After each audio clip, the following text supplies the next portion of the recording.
name is Elizabeth Rose, and I work at the Vanderbilt Institute for Global Health. In this series of videos on strategic time management in academic medicine, I will give you tips, strategies, and thoughts in order to effectively manage your time. In this video, I will focus on cultivating a plan. So after this series of video sessions, you should be able to craft a strategic plan for managing your career in academic medicine. And this includes 5 steps: developing a vision, cultivating a plan, focusing, seeking counsel, and reassessing yourself periodically. This video is about cultivating a plan. And so for cultivating a plan, there are 3 steps. The first is to know your tasks. And so I like to do something called a brain dump. And a brain dump is at the beginning of your day or your week or work period and ongoing. Write a list of all the ideas and tasks that you have for work, home, social, and other areas, other responsibilities that you can have. Our brains are filled with ideas that can distract us. And so it's important to just dump those ideas out so that once we sit down to work, we can really focus on what's at hand. Now, as you're working on a task, a lot of times, at least for me, my brain will be bombarded by different ideas as I'm going through that task. So keep that list, that brain dump list, next to you somewhere so that you can jot down those ideas as they come to you. Now, once you have those lists, that brain dump, you will need to prioritize those. And so I prioritize mine in a few different ways. One is I take that brain dump list and I say, what's an emergent idea and what's an urgent idea? Now, the urgent list should be much shorter than those emergent ideas. The emergent ideas are ones that are just starting to percolate and come up. The urgent ones are things that I definitely need to do that right now. And so how do we figure that out? I'll get to that in a moment. Right now I'll show you a couple examples of brain dumps and prioritizing. Keep in mind that these are fancy, cultivated ones that are on the internet, but I simply have used a variety of different methods in the past to track these. I've used a Word document, I've used Excel, and I've used just a pen and paper. So here are these images. All of these have a list of their brain dump, where there's activities listed. And then in this first one on the left, the person organized them from low priority to high priority. The one in the center, this is my personal favorite right now. They organized theirs. They took the top 3. What are the 3 most important things on this brain dump that need to be done today? That if I went to bed tonight and didn't finish these 3, wouldn't be nice, wouldn't be good.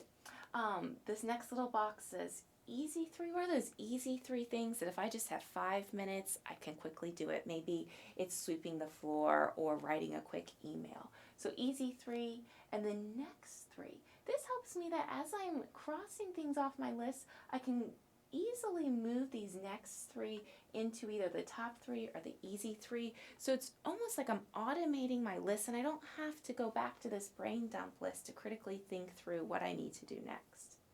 And then this picture on the far right has the brain dump, and they've organized activities into the different days because it's important to know when you're going to do these activities, and I'll get into scheduling in a moment. So the first thing, know your task. The second, know your priorities. Peter Drucker, who's a guru in the business world, says time is the scarcest resource. It's our most precious resource. We cannot make more time. The time that you have is all you will have, and it's ticking away by the moment. So it's important to set priorities and protect time for your core activities. In prioritizing your task list, you need to decide what will have the most important impact, not what will be the most pleasurable to finish. Stephen Covey has popularized a 4-quadrant matrix that includes important and not important, as well as urgent and not important axes to help us figure out what we should be doing. So here in the first quadrant, that's important and urgent, we have things like deadlines, exams, real crises, last minute preparations that pop up, and meaningful appointments. And so with these, we need to make sure to manage and do them, of course. They're urgent, they're important. But then we also have things that are important, but not urgent. They're not due today. They might not be due tomorrow. They might not be due for a few weeks or even months. These are things like planning ahead, focusing on our big why, our purpose, and activities that align with those, preventing problems, and that can keep us away from this urgent, important area that a lot of us find ourselves circulating through. Self-development, healthy relaxation, relationship building. These are things that we need to focus on and make sure to schedule in our time. There are things that are not important but seem very urgent to do. Sometimes the calls, emails, and meetings that we get, someone may make them seem urgent, but if you really think about it, might not be that important. I was told once, we have an analogy about fighting fires, it's emergencies. And we need to make sure that we are fighting our own fires and not fighting someone else's fires. And so, we're dealing with our own problems and not someone else's problems, which may not often be important, and shallow relationships. And so with these, we say you need to delegate them away or avoid them. And by delegating, sometimes you can just create automated emails or automated replies to things. And then finally, there is the not urgent and not important area, which includes social media, nonsense TV, movies, gossips, shopping. And we need to limit or don't do these. Now, the problem is that when we are overwhelmed with a lot of things that seem important, that seem like they're urgent, we can sometimes shut down and we want to go to something that's soothing and comforting. And that's where we will often dive into social media. I recently heard an analogy that our phone is like a digital pacifier. We pick it up when we're bored, when we're overwhelmed, when we're anxious, because we want to be calmed by those images that we might see. And so it's important to recognize the power that these things can have in our life, and to shift instead to this area of focus and scheduling our important priorities. Okay, so now let's move into, once we have figured out what our priorities are, because we are able to put them in these different quadrants, let's go into focus and to scheduling our priorities.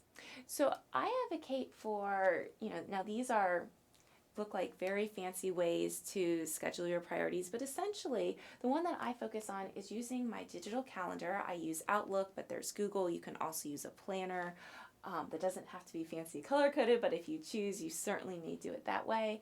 But to schedule in your tasks. So going back to the important but not urgent things, if you have a project that's coming up, what's the amount of time that you'll need to spend on that? What's the amount of time that you need to spend on emails that are important? Put those time blocks into your schedule. Now, we all want to do everything, and so, or at least most of us want to do everything, and want to please people. And so oftentimes we will schedule in everything on our list, and we'll say 15 minutes for email, 15 minutes to work on this presentation, 15 minutes to meet with this person. Well, in reality, email might take much longer.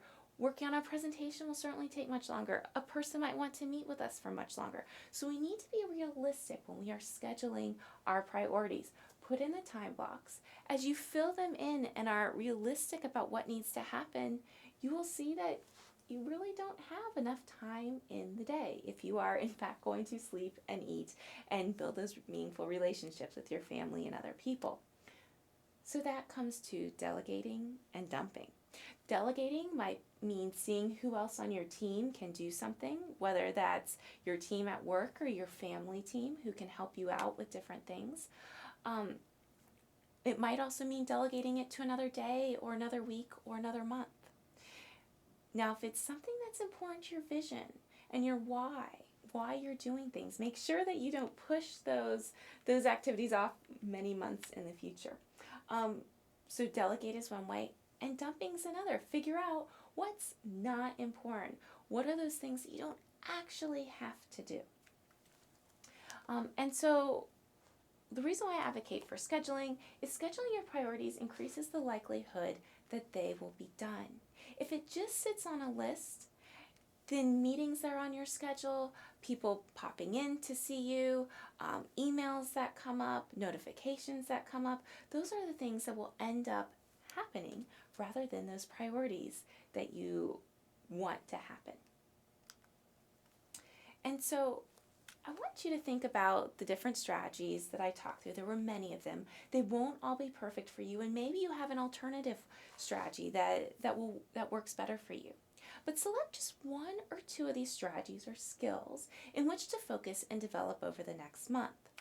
As we practice things, what we practice, those actions that we take, those skills that we develop, can become habits. Research says that around 21 days is the time that's needed to build a habit. So work on just one of these strategies over the next month and practice developing that skill, that strategy into a habit to better know your tasks, prioritize your tasks, and schedule your tasks. And so in this video, we talked about cultivating a plan. Please join me for my other videos where you'll learn about developing a vision, focusing, seeking counsel, and reassessing yourself periodically.